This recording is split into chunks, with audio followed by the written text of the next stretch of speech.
There's no such thing as race. But you want to talk about eugenics and race science and anything, any genetic testing is based on this fallacious eugenics shit. Now, if you read this, genetic genealogy, history and methodology, you see the journal entry. This area of research obviously recall the works of early eugenicists. Consequently, not only George Darwin, which was Charles Darwin's son, but also Sir Francis Galton, whose first eugenic works were published as early as in the mid-1960s, can be placed at the source of genetic genealogy if we agree with the opinion that it originated earlier than genetics itself. So obviously, if genetics, meaning the study of heredity, is from 1891, then genetics comes from eugenics, because it came after 1883. And what is eugenics? Well, obviously, the doctrine of progress and evolution of the human race culture. That's one thing. And then number two, you got to make sure that that person is your person. Exactly. So it's two things. You got to make sure that these documents all talk about the same person, and that person that you settle on, that document is talking about, documents are talking about, is your person. It takes a real simple-minded Negro to say some shit like this. It has been proven that these DNA tests are wrong, misleading, and completely false. We were talking about earlier about, folks saying that genetics and science is European or white. And remember what I said? I said all communities utilize science for their benefit, right? So we have a bias. Everybody has a bias. And I don't care what anybody says. Rick Antonius Kittles, born in Sylvania, Georgia, United States, is an American biologist specializing in human genetics and a senior vice president for research at the Morehouse School of Medicine. We should leverage our own science and technology for our betterment. Okay, I don't have any Not apologetic for that. not apologetic for it. No, not at all. He is of African American ancestry and achieved renown in the 1990s for his pioneering work in tracing the ancestry of African Americans via DNA testing. But what gets me upset is when I study mitochondrial DNA variation and Y chromosome variation across the world, and 90%, 95% of all, 99% of the scholars are of European ancestry. Your ancestor. Those are two separate levels of confirmation. So one of the issues with us as African Americans is that we don't have a lot of documents. That's the issue. Like white people have money or poor, or either being poor or black. Anybody who has money has many documents in order to support their. Most of these Negroes have lost their goddamn mind. Mendel's genetic revolution and the legacy of scientific racism. Scientific advances are not always linear. They zigzag in unexpected ways. This is particularly true of genetics, which has a dark history of being co-opted into eugenics. But that's the false title, because that just proved to you that genetics comes from eugenics and race science. So I'll show you the primary literature here. Here we go. But I'm going to read from my notes here to substantiate the fact. So here's a quote from that piece.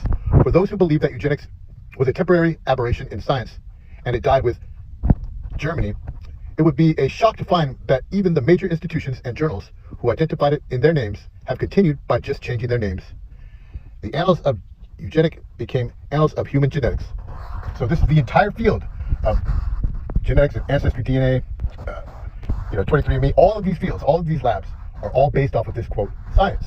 So you can see here, the annals of genetics, of eugenics, became annals of human genetics. There we go. The Eugenics Review, you see that's .gov. Eugenics Review, there's another two sources on that, .gov. Changed its name to the Journal of Biosocial Science, .org. Eugenics Quarterly changed its name to Social Biology. And the institution that published Annals of Eugenics renamed itself from Eugenics Society to Galton Institute. So that's the new name here. The Galton Institute was renamed as the Adelphi Genetics Forum in 2021 and evolved from the Eugenics Education Society. A number of departments in major universities, which were earlier called Departments of Eugenics, there you go, Eugenics Record Office, you see Cold Spring Harbor, New York, became the Department of Human Genetics or Social Biology. .edu. There is no separation. Genetics came from and still is eugenics, just a new identity. .gov. The Human Genome Project, of course, that is the furthest extension of the eugenic program. Now, when you have this in conjunction with Charles Darwin's 1859, November 24th, the origin of species by means of natural selection for the preservation of favored races in the struggle for life, gave birth to these projects. So you can see here, Cold Spring Harbor is where the Human Genome Project began, and it was just previously the Eugenic Record Office. And they label the different haplogroups based on a European construct. I have a problem with that. He is of African American ancestry. Especially when all of the variation is rooted in Africa. This condition is a result of self-hatred. So Africa should be the center of that explanation of haplogroups, and it's not. This self-hatred was induced by white supremacy, okay, during colonial times. Give you an example. I'm talking about the major haplogroups, 30 some odd, I think. More than half of them are in Europe. Now, if we look at mitochondrial DNA variation, in Europe, it's not a lot of variation, but they've labeled all kinds of, they have so many different labels on that little bit of variation. Your African ancestry. Yeah, if I could just, you should note that the databases for DNA groups in Africa are very, very small compared to the rest of the world. That's a problem, but it's a problem that will eventually be resolved. And then you go to Africa, where all of the variation lies. If you were to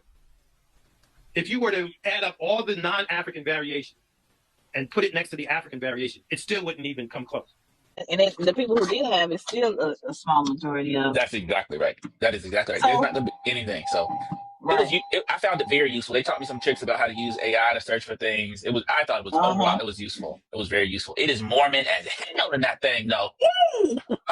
Yes, members of the Church of Jesus Christ of Latter-day Saints, LDS, often referred to as Mormons, believe that Jewish people are God's chosen people. They consider Jewish people descendants of Abraham, Isaac, and Jacob, and part of the covenant God made with them. Furthermore, Mormons believe they themselves are also descendants of Israel, often through the tribe of Ephraim, and thus share a kinship with the Jewish people. I want to go, man. It is I think so I'm gonna try to go. It's worth it. To me, it's worth it because it's not the only one. There's a whole bunch of them in Salt Lake City. And we just get one letter for Africa, L, the mitochondrial DNA L haplogroup. I guess it's this way for y'all. Seriously, think about what I'm saying. But who are they? Paul Allen, right, not the Microsoft guy, and Dan Taggart were graduates of the Mormon Brigham Young University in Utah, who, in 1990, founded Infobases, church publications on floppy disks. By 1997, its parent company bought Ancestry magazine, a genealogy newsletter. It went online and exploded in popularity. Ancestry.co.uk opened in 2002, offering access to archives, census records and tree-building software. Interest boomed further from 2004 with the BBC's Who Do You Think You Are?, in which J.K. Rowling and Jeremy Paxman traced their roots. So, in Europe, we have H-I-J-K, I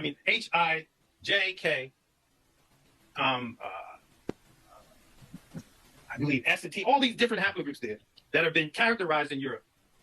And there's only one group for Africa that defines all of the African variation. To me, that is extremely disrespectful.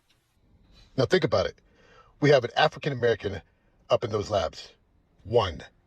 We, indigenous, do not have any, I should say. African Americans have somebody in the field, a major player that is limited to one person. Now we have Jews that control the whole scene. Where is the indigenous interest represented? Nowhere. So obviously, the quote, so-called science is biased and racist. Why? Because what we have to then do is frame all of the African variation just within that one letter and break that letter up. And it doesn't compare to what we have in terms of defining European variation. So for me, that's a problem. Right? He is of African American ancestry. Right? It also minimizes the history and the level of variation that exists within Africa. So he does their dirty work and tries to Africanize all Black Americans. Every single Black American has African DNA. If we were to use haplogroups to define races, it would be extremely problematic just based on that. But even if it wasn't the case, we still couldn't use it. Because throughout different continents, we see that areas where populations go in and out of that area, of that geographic area, the movement of populations within an area or the movement out of an area. That's what we call these transition zones. And these transition zones have a blur in terms of these haplogroups. And so it's not easy to use haplogroups to define races. For instance, Dr. Charles Finch used to call the Middle East, he called it the Northeast African extension. I don't know if you guys remember that in his in some of his work. What he was saying was at one time that was considered part of Africa.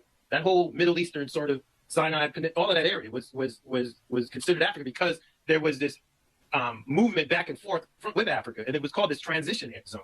What part of Africa are you from? You Negroes need to learn some type of sentence structure. But anyway, following up to your question, according to my DNA test, the DNA test that you hot glue feather ass Thai American Negroes don't believe in, I am Nigerian, Ghanaian, Sierra Leone, the whole Western Central Africa. And if you look at the genetics today, we see this transition out of East Africa, out of the Sudan, all of this variation being like a bottleneck, a subset of what's in Sudan being a subset of what we see in the Middle East, which is then a subset of what we see in Asia and a subset in Europe. So it's a transition zone. My ancestors are from Africa. There's no problem with that. So it would be extremely problematic to use haplogroups to define races. I think they're useful in terms of saying something about migration. I think they're useful in terms of population history. Why don't you want to accept that? That seems like white supremacy. But in terms of definition of races or using them to define races is problematic because once again, they're only part of your genome, of your genetic makeup. Remember, your mitochondrial DNA may say one thing, the rest of your genome say completely something else. So why would you want to use that to define race? You're not black. You're not African. We don't oversell. I mean, we just say, look, we provide a service. If you're interested in exploring a tiny bit of your DNA and trace its ancestry, we can do that. When you say it's a tiny little amount, it's less than 0.1%. Strong and democratic alliance with Israel. So it's disturbing to hear these comments. Watch this. The problem of Israel is with the young generation of the black community. Black Lives Matter starts there. So just to give a little bit of context, the reason this is important is because if your governmental officials have these types of thought, what's going into the laws and the policies that are known and unknown? Annie Wojcicki, Wojcicki, 2, born July 28, 1973, is an American entrepreneur who co-founded and is CEO of the personal genomics company 23andMe. She founded the company in 2006 with Linda Avey and Paul Kusenza. She is a co-founder and board member of the Breakthrough Prize. Wojcicki was born in Palo Alto, California, the youngest of three sisters, Susan Wojcicki, former CEO of YouTube, 3, and Janet Wojcicki, an anthropologist and epidemiologist, 4. Her maternal grandparents were Russian Jewish immigrants. Her parents are Esther Wojcicki, née Hochman, an educator and journalist, and Stanley Wojcicki, a Polish-born physics professor emeritus at Stanford University. Yeah, y'all haven't done nothing because you got to have so many documents, so many supporting documents to like be able to like be in like this is for sure.